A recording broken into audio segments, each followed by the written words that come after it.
ముష్టి పొరుగు దిష్టి తీయవమ్మ సిరిగోదారి ఏ పాడు కళ్ళు పడకుండా వీళ్ళిద్దరు కలిసి ఉండాలి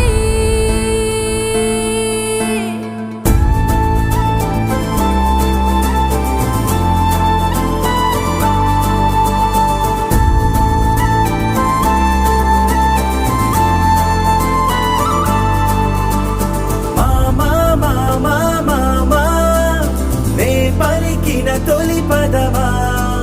నాకే దొరికిన వరమా నాకై నిలిచిన పదమా నీ కారి అడుగుల్లో ఉంది నా గుడి నీ నోటి పలుకుల్లో ఉంది నా బడి పుడుతూనే నీ ఒడిలో పాపనై పడి నీ పేరై మోగింది